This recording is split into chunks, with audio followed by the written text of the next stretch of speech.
Okay guys, I'm about to mix the egg mixture. So what I have in here is 2 tablespoons of potato starch, or you can use cornstarch, 2 eggs, roasted soybean powder,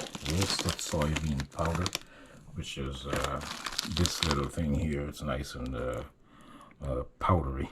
It gives it a nice crunch and a nice flavor. And yeah, so and some half and half. I'm going to see what consistency I'm going to get here, if I need to add some more milk to this, or you can add water just to thin it out, just to thin it out a little. So let's see. It seems as though it's going to be pretty thick, so I'll add some more liquid. I'll go for the rest of the half and half, just to maintain that flavor, and a little water. Okay guys, now I'm going to preheat the air fryer to the air fry position, which is 400 degrees, and it's asking me for 18 minutes. So we're going to just switch it on, and it's going to preheat. It's preheating to 400, and then but it's going to take a few minutes. So we'll be back once we put in the chicken in. Now that the air fryer is heated up,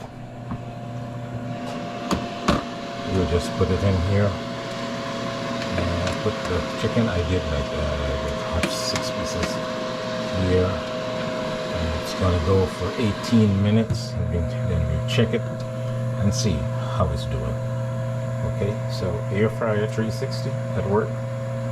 Do you want some light? There's some light there. Okay, we'll be back.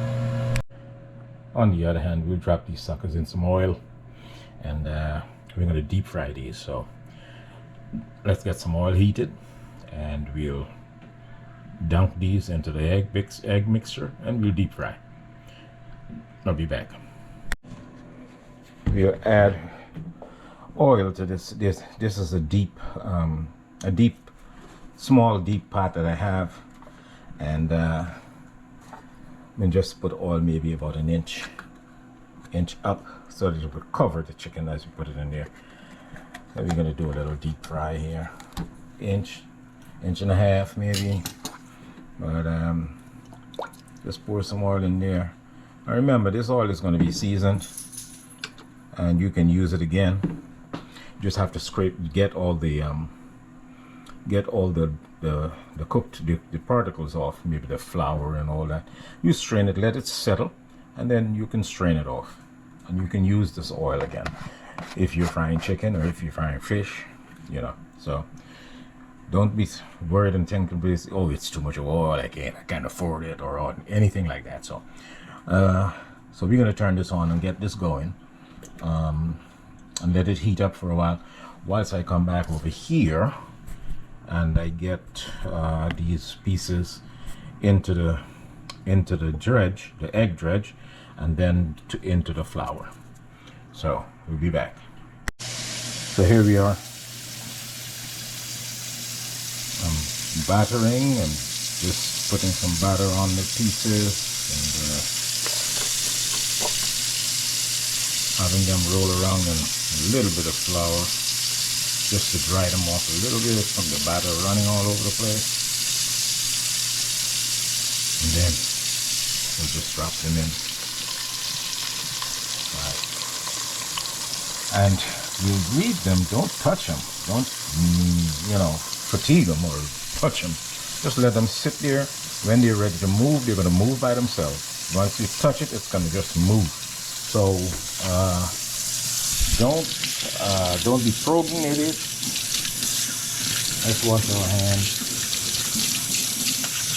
I put a couple more pieces in there, but don't be probing at it once you put it in there, and because you'll end up losing the skin, because what happens is, as soon when the cold meat hits the hot oil, it would go to the bottom and it would probably stick there for a little bit. And once it has created a crust on that skin, it's going to release. So don't be poking at it once you put it in there, or else you're going to tear the skin off, because the skin is still stuck to the bottom of the pot, regardless of if it's a non-stick pot or what. But that's just what happens, you know. That's just what happens. So you leave it alone, let it sit there, and maybe after about a minute or so, then you can touch it lightly and see if it's going to move. And once it moves, you know, you're in good shape.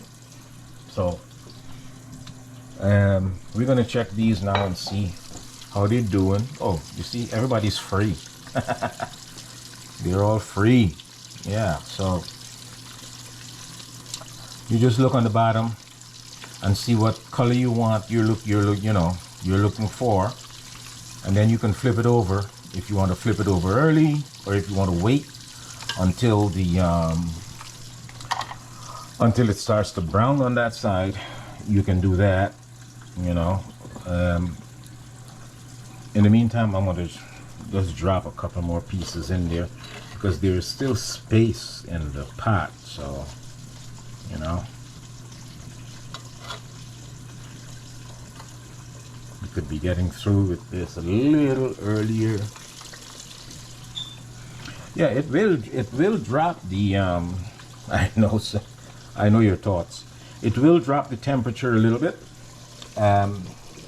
so that's why you crank it up a little bit if you're going to add after the fact.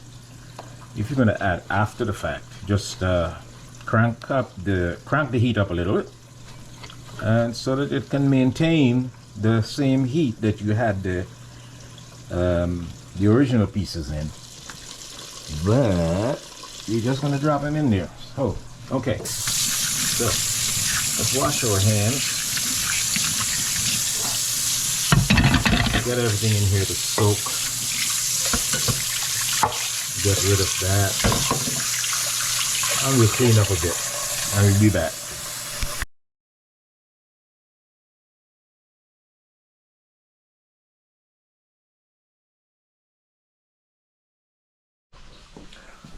So let's move over to the air fryer. It's been beeping. Has been 18 minutes. And let's see what we have. Okay. From what I see here, or we can give it a flip and we can put it back in there. Let's get some tongs or something.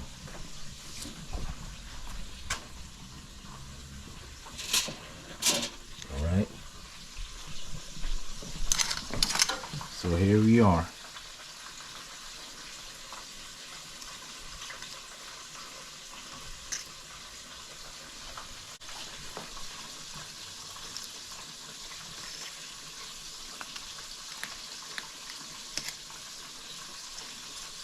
So I'm just going to turn them over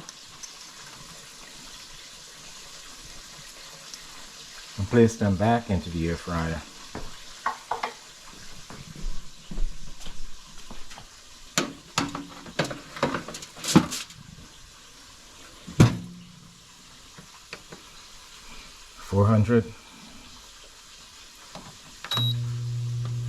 For another 18 minutes. So let's see, 36 minutes later, we'll look at it and see how good they are.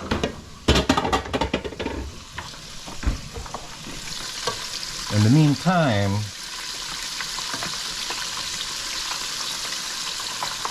the deep fry girls or boys are doing great. So I'm just gonna wait until they get nice and golden brown, and then we're gonna take those out. Okay. All right, so we'll be back.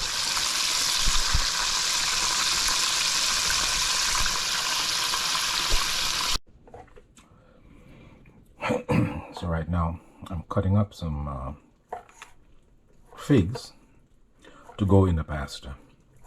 I'm going to put the pasta in. I did some red bell peppers and some carrots. I sauteed those up. And now I'm going to do this. The figs are going to be like a treat when you're eating. You know, the little packets of sweet.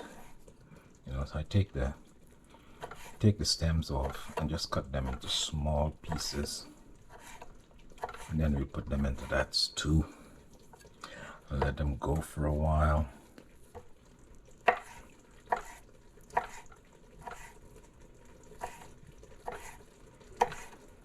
Believe me, you'll enjoy this. This is so good.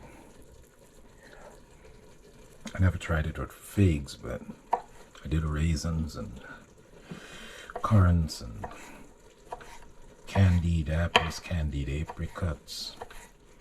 They're all fantastic. Depending on how much fruit you want in there, just go ahead and slice some up.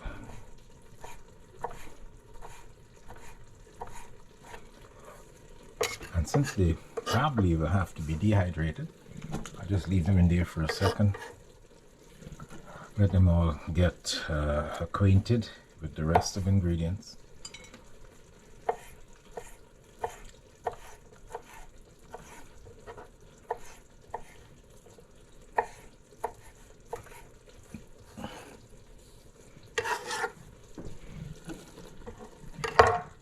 Okay, so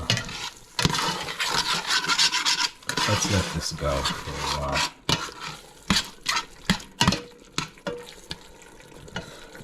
Crank the heat up. I'm going to add a little white wine in there.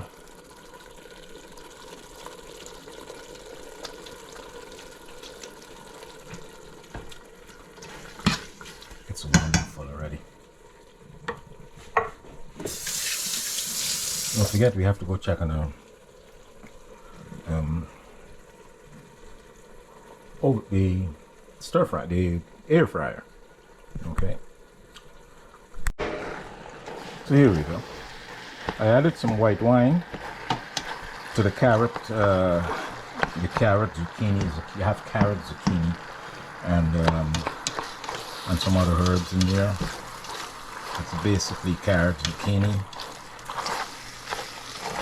I added a slurry of cornstarch, then some white wine, and we're gonna just heat this through and let it go. Let's give a taste test.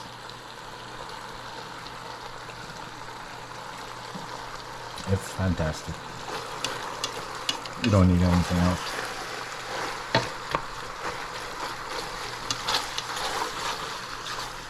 Just needs a stir.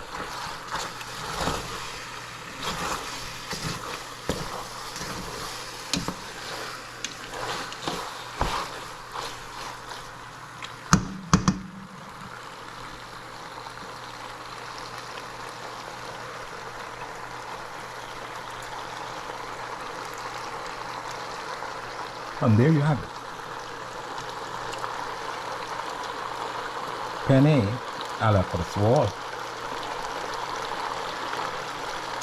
or just a different penne. Awesome. Don't need anything else.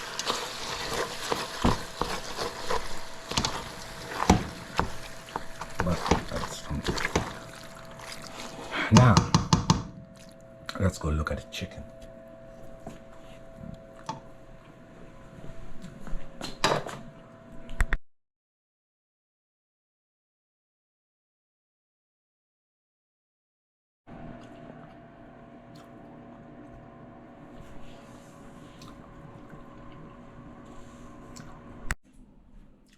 So,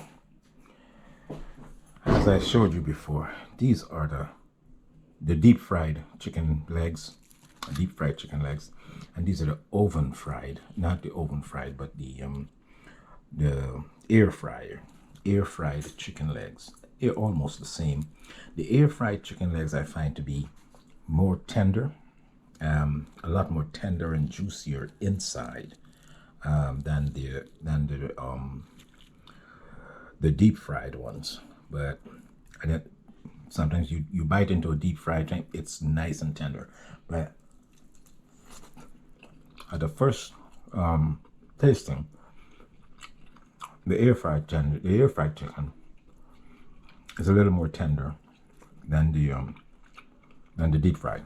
But they're both delicious because they both have the good seasoning, and the pasta is ready. Pasta is awesome. It's a penne with red peppers and figs. So, like, share, subscribe. I hope you'll try this recipe. And I thank you again for watching. See you in the next clip.